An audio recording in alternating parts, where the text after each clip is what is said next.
Yeah. Thank you, Mr. Chair and members. My name is Kris Eide, and I am the Director of Homeland Security and Emergency Management with the Department of Public Safety. And I am here today to present to you our one and only bonding request for the 2012 year. We are requesting the State Emergency Operations Center. Every state and every local jurisdiction must have an emergency operations center from which to coordinate activities during emergencies. And the State Emergency Operations Center has been a very busy place over the last few years.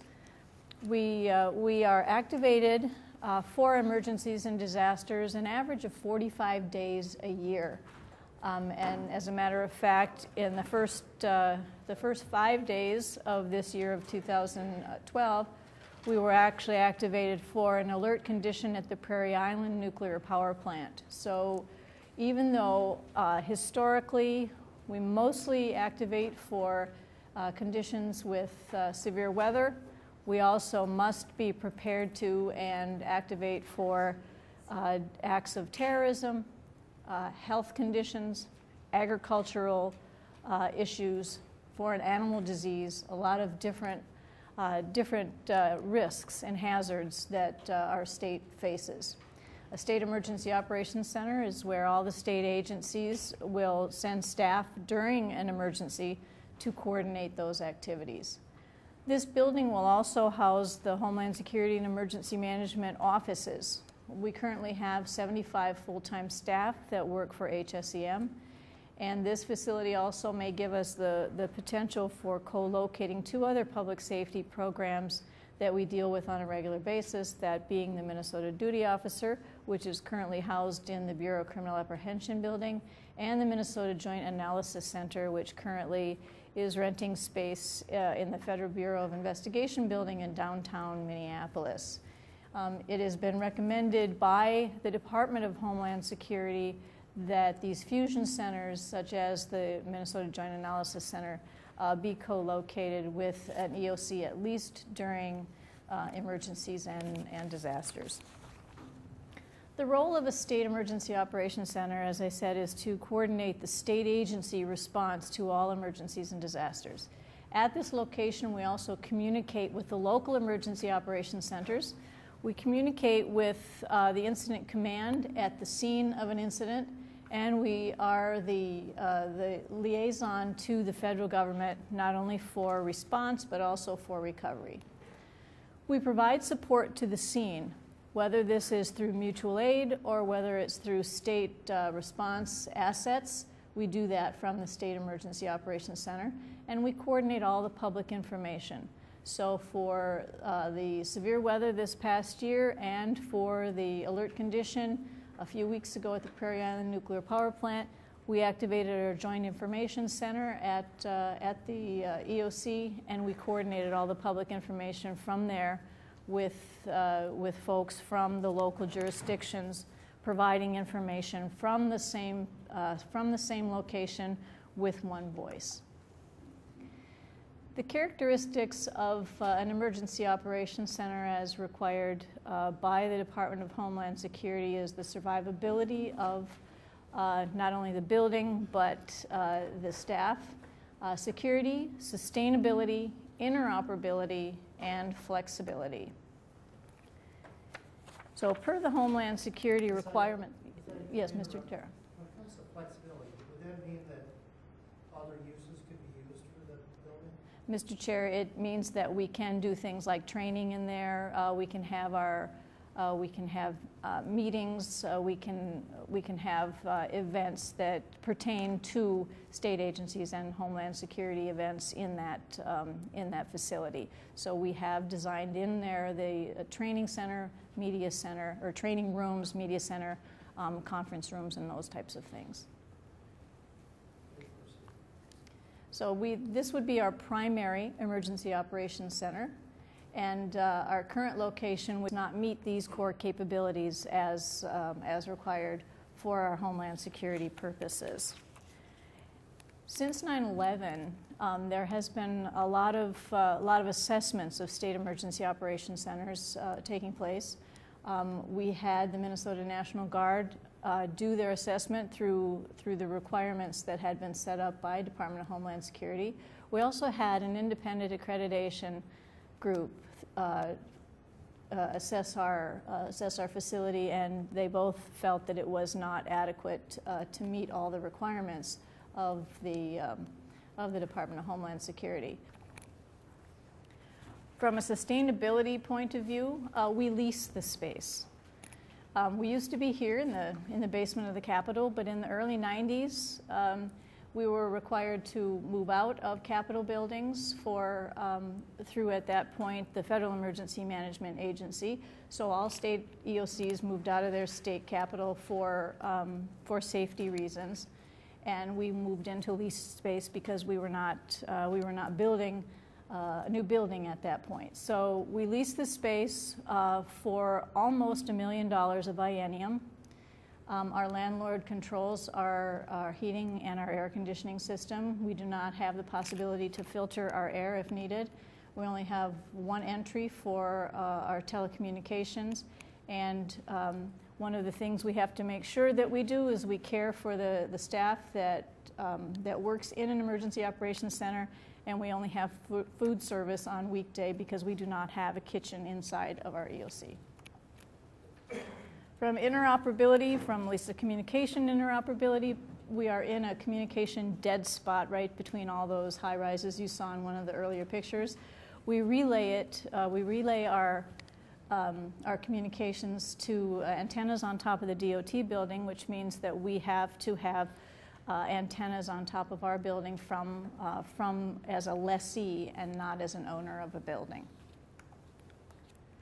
From the flexibility standpoint, we just have inadequate space where we are now, although we currently do share training and conference rooms with other groups within public safety, and if other agencies need our space, we also can make the space available to them.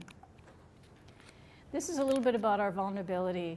This is a photo during the week of the Republican National Convention. We were activated all that week, and this is right outside our door. So as you can see, we were a little vulnerable. We had to move our parking over into leased space so that our staff could get in and out, and we would rent a bus to bring our staff in. And these were some of what we encountered during that week. This happens to be the day after a tornado in the Tuscaloosa, Alabama Emergency Operations Center.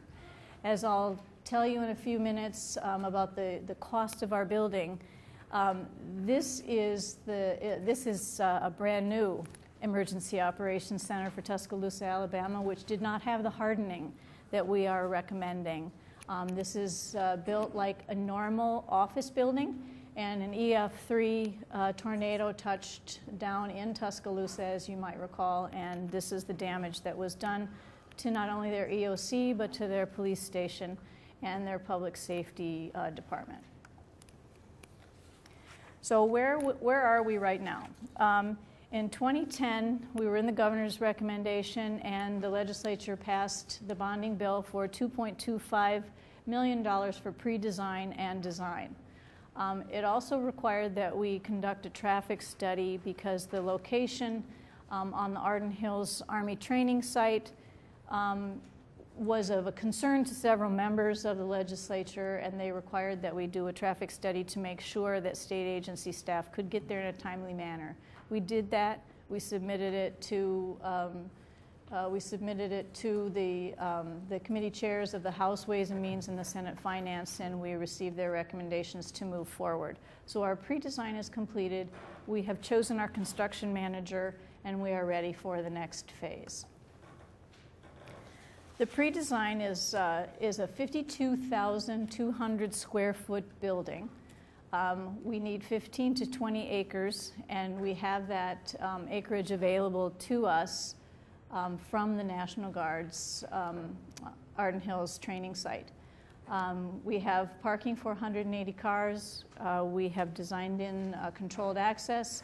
We have hardened our mission critical areas, so our Emergency Operations Center and its main space is all hardened. It's a robust information technology and audio-visual capabilities. with redundant power and communications as we need.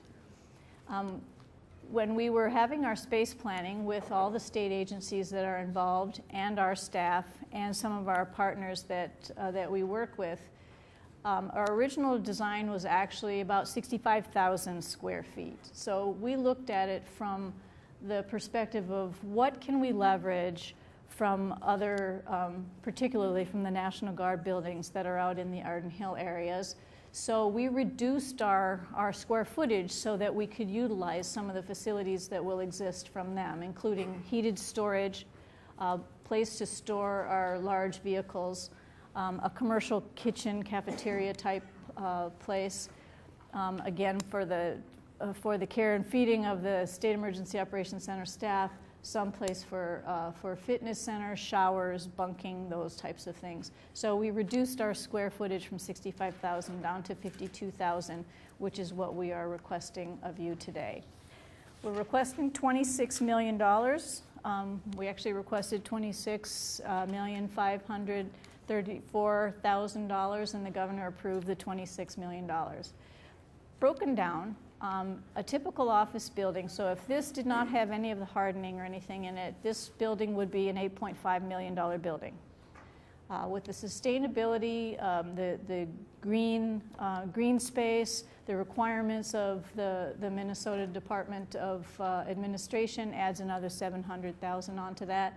Our hardening and redundancies to meet the anti-terrorism force protection and the core capabilities required by the Department of Homeland Security adds another $10.3 million. The technology to run the EOC is $3.5 million, and all the miscellaneous construction-related costs are an additional $3 million, which adds up to the $26 million. This may seem like a lot of money, but as I said earlier, a lot of state EOCs were inadequate. They also did not have very good assessments at the time, and we are very modest. We are in the middle third of all the new EOCs that are being designed and being constructed as we speak. This space plan is just the concept of the space plan. As you can see from the green area on the left, that's the square footage of the EOC itself.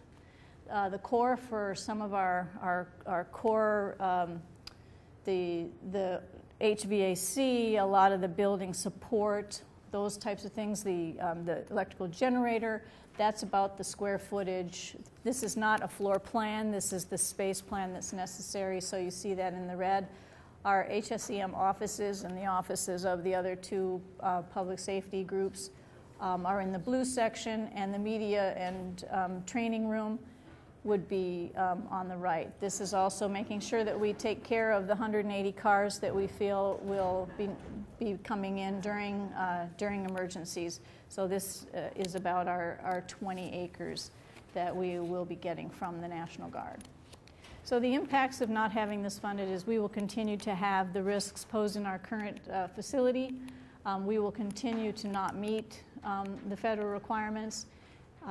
We will have limited capability to respond to a terrorism event, particularly if it were in the city of St. Paul.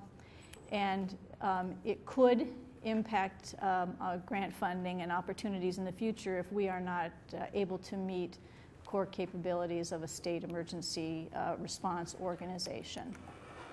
That concludes my presentation, and I'm open to any questions if you have it. Any further questions? There are no further questions. Great. So as a result of that, we have no further business before Great. the committee.